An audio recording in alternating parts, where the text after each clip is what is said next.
there was a couple of posts that I reposted and I wanted to kind of bring it up, but it was talking about like the child trafficking and people trying to expose it and then they come after them. So it's like, it's a good way to hide information and keep it from the people and make it seem like it's so insane. If you make someone look insane, right, then it's like, then they wouldn't necessarily be credible. And I'm not saying that that's what's necessarily going on, but like when you bring forward something that is very damning to the government or whatever it is, they're going to try and spin it in such a way that it's like, you wouldn't want to believe those people. You know what I mean? Like you don't, because they're coming out and in the brainwashing that goes on, it's like, like they've led us to believe that it has to be a certain way in order for you to believe it. Like if they're telling you that that's not true, and then they, gaslight this person or take them down in some way and try and make it spin it so that they're the one that is the problem, then the people will be like, well, then I don't believe that. It's kind of like Mel Gibson. I remember when, like it was coming out that he was an alcoholic and stuff like that. So they're trying to make him not seem so credible so that whatever information he's trying to share will seem like it's fictitious and he's just lost his mind. And so he's just saying those things. So they're very good at, hiding information in that way or keeping it from coming out to the people and being shown so that they can see the truth. They always have to kind of spin it and say, well, now we're coming after this person. But if you really look, and it takes looking with open eyes and an open mind and not being like, oh, it's just this way. But go down a couple of posts. So not that, and then not us, that's us. So keep going. So it was like the four after that. So there's this officer. Yeah, so this is, so maybe play that first and we'll see what. All right. Hello, everybody. I'm Assistant Chief Taylor with the Millersville Police Department in Middle Tennessee. My agency and myself have been investigating corruption within Tennessee and throughout the United States. We have identified people with the Tennessee Bureau of Investigation, members of the District Attorney's Conference here in Tennessee, members of the Judiciary, as well as in numerous other states. Today, the Tennessee Bureau of Investigation executed a search warrant on our police department, as well as my personal residence, looking for any type of electronic devices and or anything that pertained to the investigations that we were doing. When I requested a copy of the search warrant of my residence, they provided me a copy that was not for my residence, and they refused to give me a copy of the search warrant that would list my home address. So this is what people have to look forward to if they go after the corruption nationally and locally.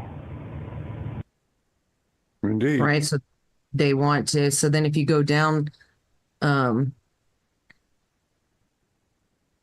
there's like more, so,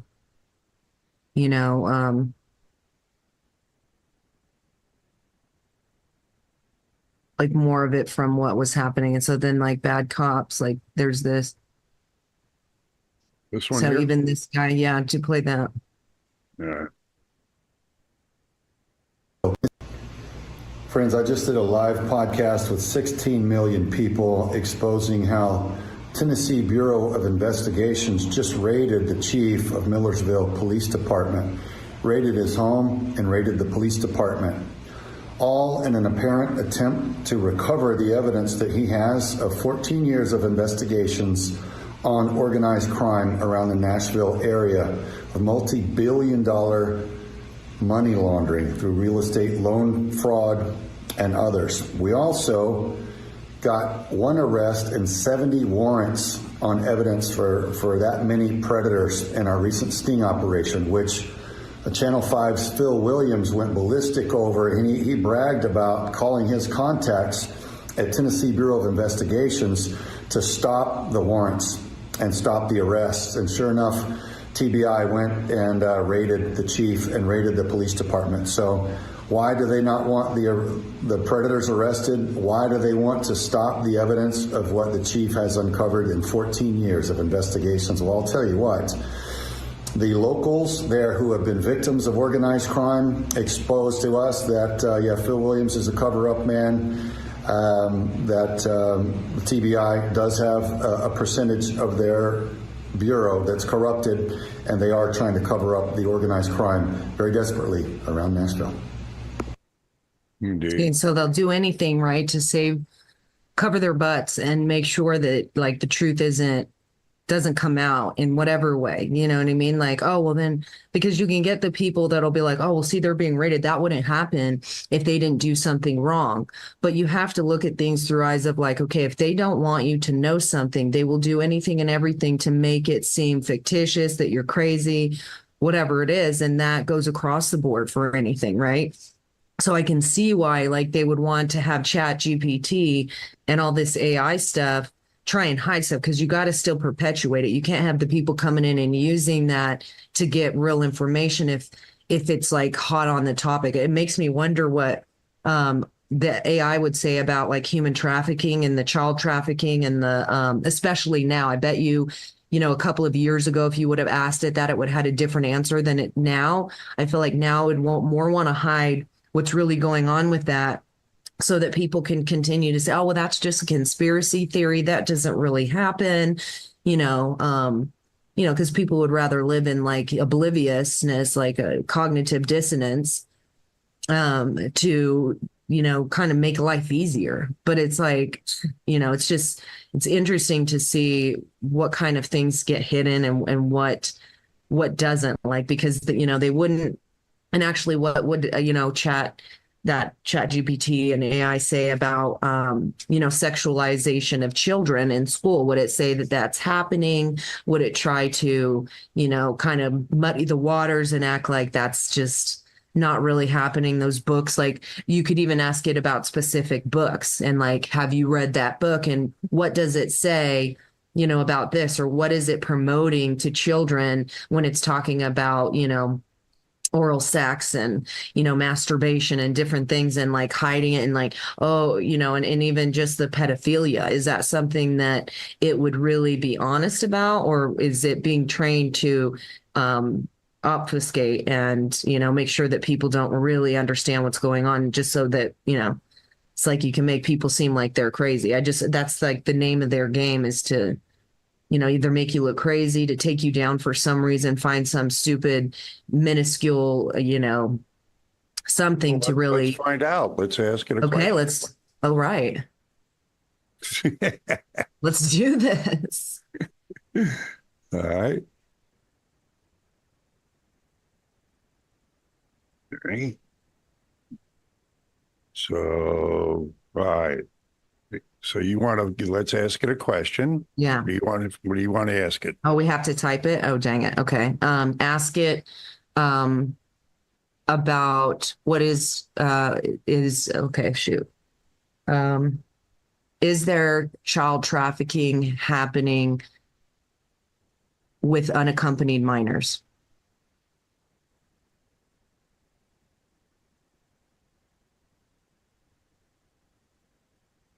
Whoops. Oh, that's right. Happening with Unaccompanied minors that cross the border. the kind of come CC. CC. UNACC, yeah. Okay.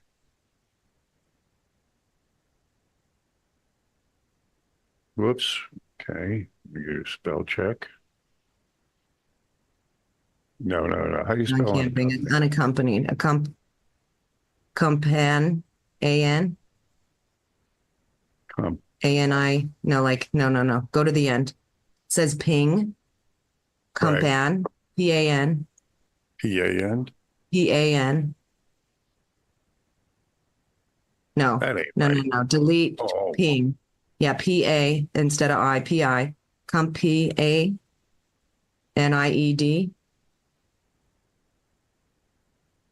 N-A. I-E-D. IED. But yeah, well, that's still the wrong word. Oh, so that's not PANA, it's PANIED. Nope. Yeah, there you go. And then minors.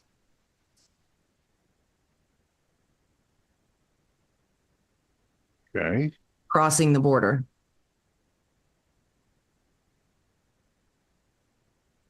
Or I guess you could even say migrant.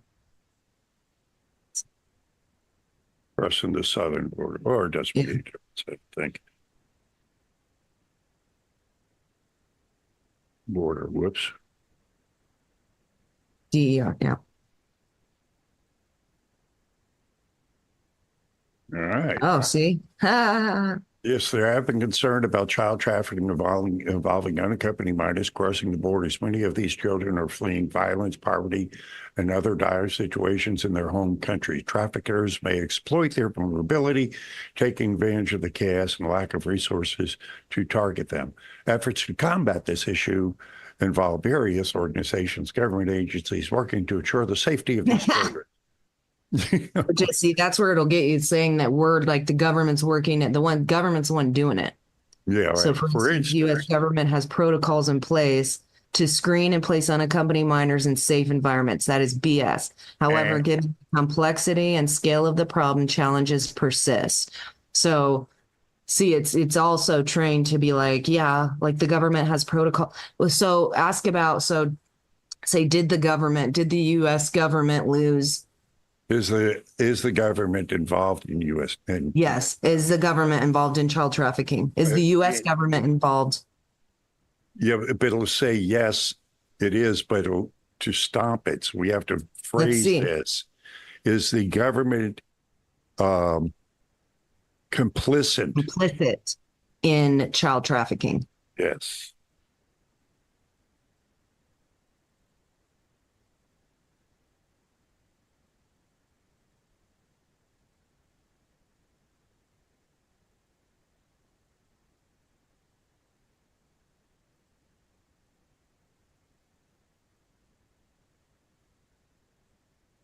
Wonder if you need to say the U.S. government. So maybe go Yeah, I'll do that.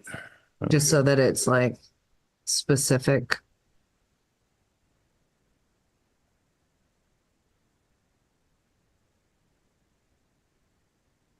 All right. Is not. Oh my gosh.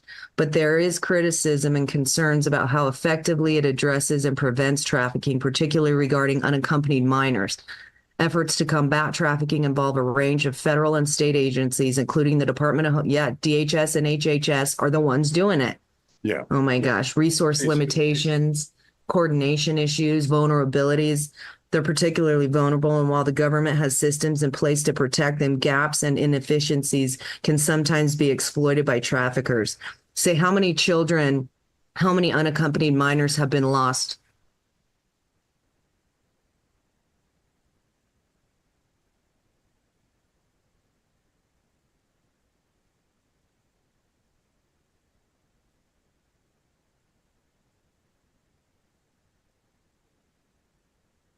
We did it again. PANIED. You just missed an N. You almost got it. Yeah. There's just an N missing. Damn. There you go. Minors have been lost. Minors Have been lost. Across border have been lost.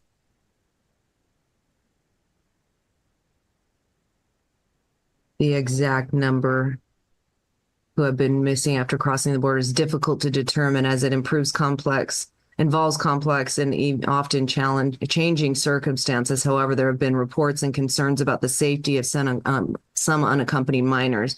So they know, but data and reporting, the Office of Refugee Resettlement, OR, are responsible for the care and custody of the unaccompanied minors. They track the minors placed with sponsors, but issues arise when contact with these sponsors is lost or when children go missing. Various reports have highlighted cases where unaccompanied minors have been released to sponsors, may go missing or face exploitation. Concerns have led to calls for improved tracking and support systems. BS. The U.S. government and various organizations are working to improve tracking and safety measures. For example, ORR has protocols for vetting sponsors and monitoring the well-being of these minors, but challenges remain, especially given the large number of minors crossing the border. They are so full of it. So it's even training this to like say what it should say, right? Because it should say, I mean, yeah. Yeah, Wow, it's because programmed to give the best, to protect the government, really. I mean, it's like program to protect the family. Here's a good ask, one. say, is the federal government like good for the people, or like does it protect the people, or what would the Well, here's a good one. Let's see. Let's do this one. Copy. All right. Let's see if I can paste that in there. How funny too, it even says, for most up-to-date and detailed information, checking recent reports from federal agency, NGOs working in child protection, or academic studies can provide insights in current numbers. Bull crap. They're the ones also doing it. They're not going to give you.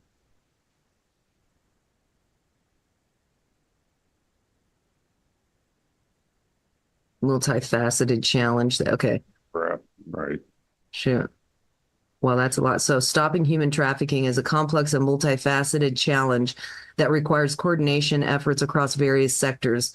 Here are some key strategies that contribute. So strengthening laws and enforcement, BS, legislation, ensure robust anti-trafficking laws are in place that define, oh my gosh, and criminalize all forms of trafficking. Then all of the people would be complicit right now because they're trafficking, like DHS training. Provide specialized training for law enforcement, border control, and judicial personnel to recognize and respond to trafficking cases. BS, their job is not to do that. Foster cooperation between local, national, and international law enforcement agencies to tackle it. No, because they're all involved in it. Support victims. Provide comprehensive services for victims, including shelter, medical care, physical, psychological support, and legal assistance. Ensure the victims are protected and their rights are upheld through legal process. BS, because they take kids from their parents through foster care and CPS. So it's all designed to not keep families together, but to split them apart and traffic these children. Public awareness and education. Campaigns run awareness campaigns to educate the public about signs of trafficking and how to report it. Schools implement educational programs in schools to inform students about trafficking and how to stay safe. BS, because they traffic them out of schools as well. Go down a little bit. Let's see what else is. Scroll down, like just a little. There we go. Okay. It goes on and on. Yeah. Wow. Economic empowerment. Invest programs that provide economic opportunities to support vulnerable populations, such as women and children in high-risk areas.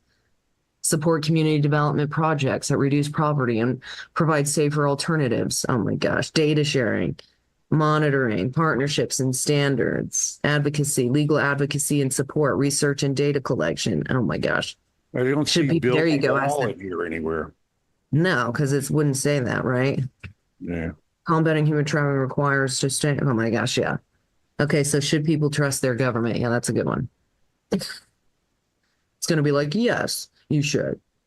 Can vary depending on individual experiences. Wait a second. Go make a stop. Well, okay. So trust in government can vary greatly depending on individual experiences, historical context, and the specific actions of a government. Here are some considerations to help determine whether or not to trust. Transparency and accountability. Don't have that. Governments that operate transparently and are accountable to their citizens tend to foster higher levels of trust. Transparency involves clear communication about policies, decisions, and operations, while accountability means that government officials are answerable for their actions and decisions. That don't happen. Effective institutions. Trust is often higher in governments with strong, effective institutions that work fairly and efficiently.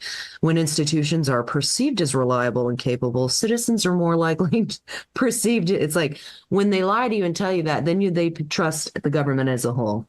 Track record. A government's history of upholding the rule of law, protecting human rights, and addressing corruption can influence trust. Positive track record in these areas generally build trust, while history of failures or abuses can erode it. Public engagement. Governments that actively engage with their citizens, seek public input, and listen to their concerns tend to build stronger trust. Public engagement helps ensure that policies reflect the needs and values of the population. Ain't happening. Responsiveness. A government's ability to address issues and respond to crisis effectively can impact trust. Governments that act divisively or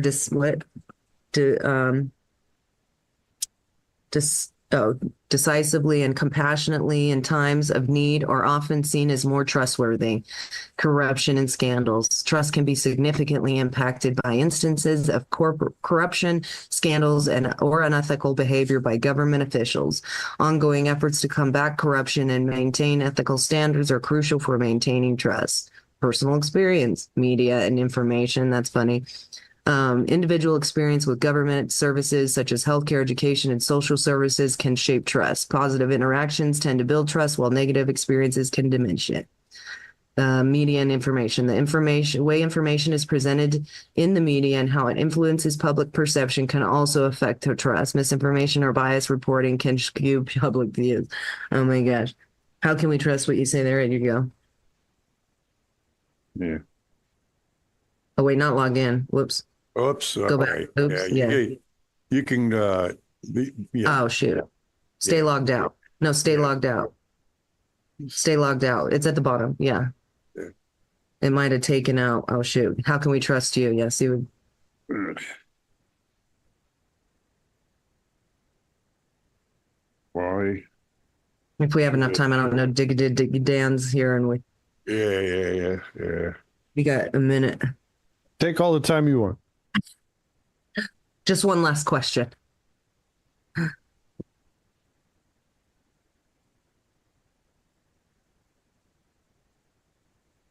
That's a great That's a question. great question.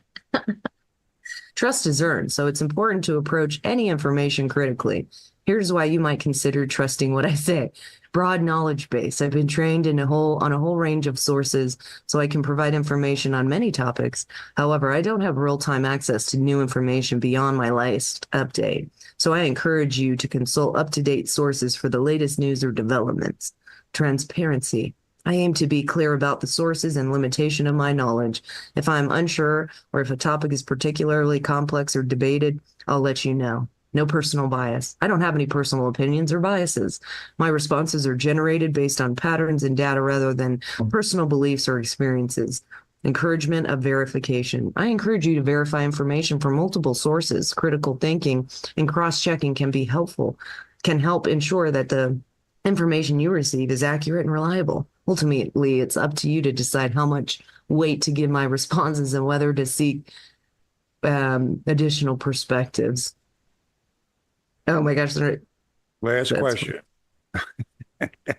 He's going to say, who is that? Lady Liberty or the Statue of Liberty is certainly an iconic symbol. But beauty is subjective and varies greatly from person to person. As an AI, I don't have personal experiences or preferences, but I can tell you that the statue is admired for its grandeur and the ideals it represents, such as freedom and democracy. Well, If you that's ask pretty about much you. physical I like beauty, that. each individual might interpret differently based on their own criteria and experiences. That's funny. Yeah, we're going to do more of that. I'm going to go ahead and make a whole account of it. I know. I want the one that talks. What's the difference? That's a different one. Yeah. Well, I think once you get into it, I'm going to find Maybe that you have to out. sign in and I don't know. Log in. It says something at the bottom there is like, sign in and you get better responses and crap like that. How you doing, Dan? Dig a Dan. I'm doing great. Dig a Dan, dig a Dan. Beautiful day here in Pittsburgh, PA. We're knocking them down one by one, getting things done. That's good Great. deal. What you got on the plate today, brother? Well, I started this Captain Brad Geary interview. He's in the SEALs, or was in the SEALs, and he was a commander when one kid died, the 24-year-old. And I don't know, just kind of interesting. I started the interview on Tuesday, so I figured I'd try and finish it today. Yeah, I was listening to that. It was very interesting. Yeah, I think it is. And then, I don't know if you saw this movie. It just came out yesterday. They played it twice here in Patriot Soapbox this morning about Abbey-gate. If you haven't seen it, I tell you what, watch it. It is compelling. It'll make you angry. It's very, very good. I'm sure they'll